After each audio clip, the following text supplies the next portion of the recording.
Hello, everyone. If you haven't heard about Anchor, it's the easiest way to make a podcast. Let me explain. Number one, it's totally free. They also have creation tools that allow you to edit your podcast from your phone or your computer. How convenient is that? Anchor will also distribute your podcast for you, so it can be heard on Spotify, Apple Podcast, and many, many more. So, what are you waiting for? You can also make money with no minimum listenership. It's time to get started. Overstanding all of that and overstanding where we are, some of us understand or some of us don't have a clue as to what's going on with the smoke screen and with the fake pandemic and the 5G on the rise in our communities. There's nothing we can do to prevent any of that. It's happening, whether we want it or not. It's happening. It has happened, and it will continue to happen. I got up this morning about 3 o'clock a.m. I got to meditating. I started walking and jogging for about 30 minutes, and I walked the neighborhood. I walked the neighborhood where I grew up at, a small town, population 700. And you and I, we spoke about this, personally on the phone.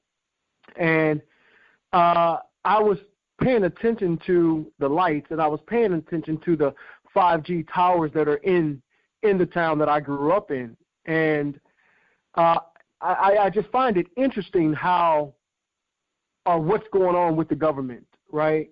Of course, there's nothing new under the sun.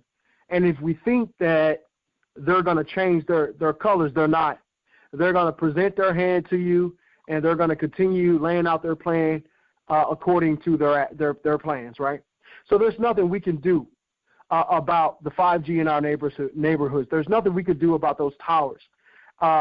However, we have to be in a position to circumvent what's happening.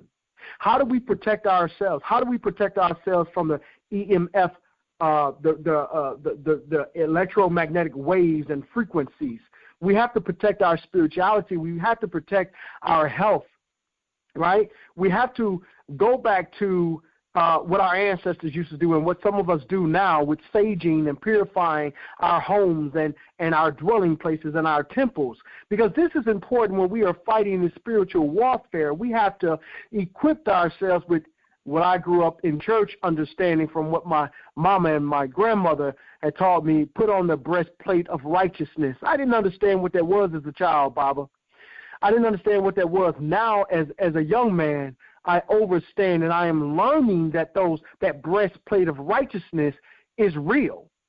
We're talking about crystals. We're talking about black tourmaline, and there's like 7 or 12 crystals that you use to fight off EMF, electronic magnetic frequencies and rays, radioactive waves that we get bogged down with from just in our environment. And, being on the computers and on our cell phones and all this stuff all the time, it is literally killing us. It is literally creating a higher frequency that we are not ready for. And that is becoming detrimental to our health. So we have to protect ourselves. We have to protect our spirit. We have to protect our temple and to not just exist in this life, but to continue guiding and giving direction to those that are under us. So with your book, Professor Kaba, the title is Spirituality Before Religions. How does all that tie in with what we are experiencing with this so-called COVID or covert operation and the 5G and what's going on in our environment with this with your book, Spirituality Before Religions? Can you break that down to our listeners? My brother Kingya. Yes, sir. That's really an excellent question, brother. And that is a formidable question for what we face today. And it's important for us all to understand that when I started writing that book, that's a lifelong book, but I focused on it in the past, writing it at least, learning about it all my life, but writing it the past 6 years. There are certain foundational understandings that we have to have about spirituality. And the first thing that we have to understand is this. This is from my perspective. This is a Kaba thought. This is coming from my spirit as I feel it and I see it and I've experienced and studied. There is nothing more powerful than the indomitable spirit that each of us possesses. The future wealth of the planet. This is part of the book that is really important, and it's in the last chapter. Because the way I wrote Spirituality Before Religions was specifically and strategically the same way a lawyer will prepare his case. The same way somebody would prepare anything. It comes in steps. And in order to understand where you want to end up, you have to know the path that you're going to take your audience on to assist them in walking with you in your thoughts. The way I structured the chapters of the book, all was leading to the last chapter, which is the solution. This is not just about gaining information. Yeah, we can gain information, but what you going to do? What you going to do? I'm about what you're going to do. I'm about solutions. Yes. The last chapter is the solution to me, is to understand that the future wealth of the planet is solar power, period. 5G is a crippled form. It is an Indo-European. It is a Eurasian misinterpretation of the power of energy. But this is all they can do right now because they don't have the African wisdom, the eternal wisdom of the cosmos within them. So they're dealing in 3 dimensions, length, width, and depth. That's all they can deal with. They can only deal with what they see, smell, hear, taste, touch, and hear. See, the original human being that ascended into this level of consciousness, this cosmic consciousness, they lived in 6 dimensions. They lived in length, width, and breadth. Depth, yeah, okay. They lived there. But when they got to a point where they had mastered the 3 dimensions, they then compressed it into one, which we call the time-space continuum. It's like when people say, deja vu. I've had this feeling before. Wait a minute. I heard you tell me that before.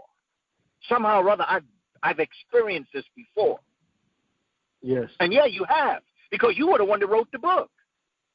It's like if somebody write a book and then they read their book and they go back and they say, wow, I remember that. Well, of course you remember that. You wrote the book. That's deja vu. That is time-space continuum, which says that we as African people, the original human being, the masterpiece of this earth, the one and the only. See, people say that Africans were the first people. I take it a step further. Africans are the only people. There are no other people on the planet but Africans. We just come in a lot of forms because of our relationship with the sun. We're the only people on the planet. We are the original human beings. We are the only ones that exist. It's just that some of us don't know it. So, the last chapter of Spirituality Before Religions goes into the fact that we are on the cusp of the return of the Black Cosmic Mother. The Black Cosmic Mother is about to return. I'm not speaking like it's psychic, or I'm not trying to get us into that woo-woo-woo-woo kind of Twilight Zone kind of thing. I'm talking science right now. And if you don't believe me, look around you. You see, because Mother Earth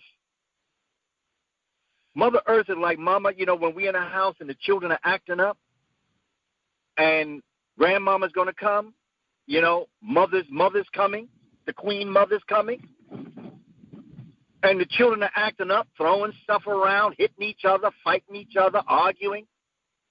Mama say, hey, listen, your children got to get yourselves together. My mother is coming. And if she come here and see you acting like this, she going to look at me and ask me, what kind of mother have you been? You didn't learn that from me. So y'all got to get yourselves together before Queen Mama comes. But the children keep acting up.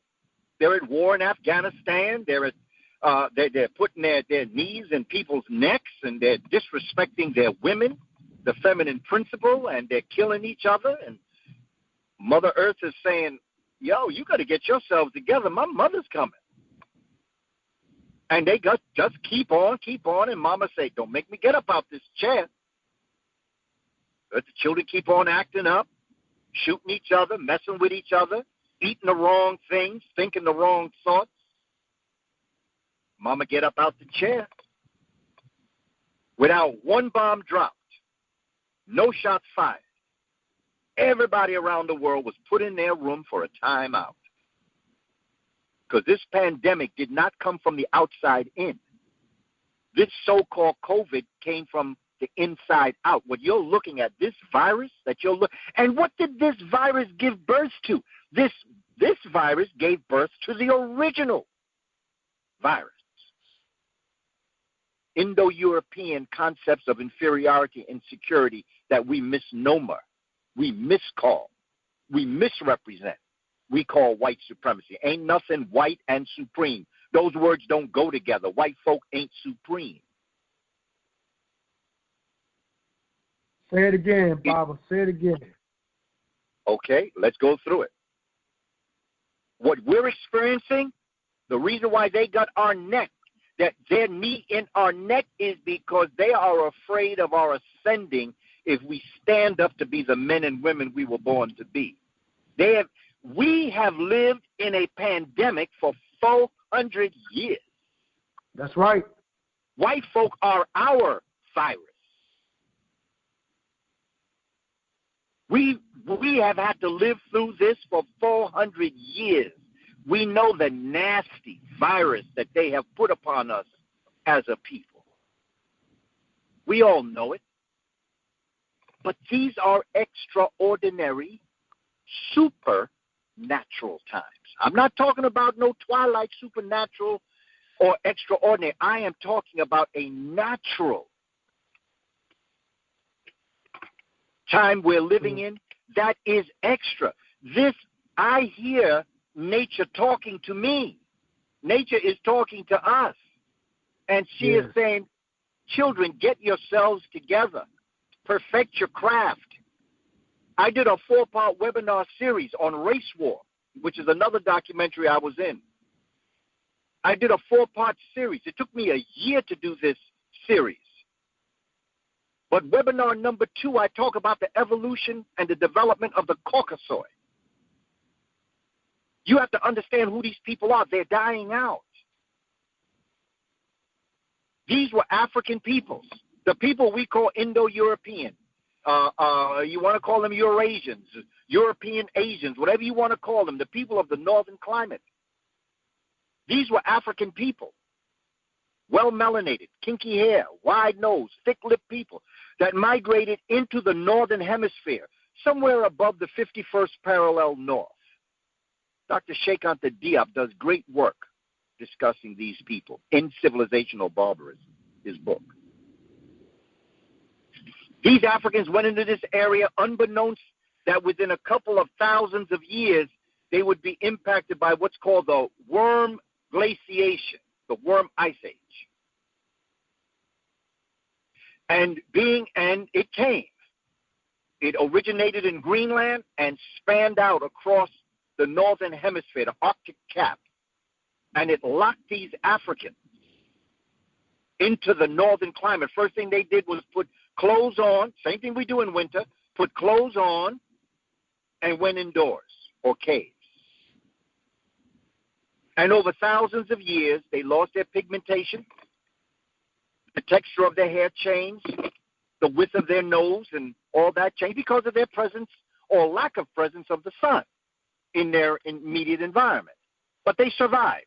They survived the temperatures of upwards sometimes of 400 degrees below zero in this ice age for prolonged periods of time. This would make any black man turn white or if you want to call them in those colors. Because there's Got no a Holy such thing Ghost as, right out of them.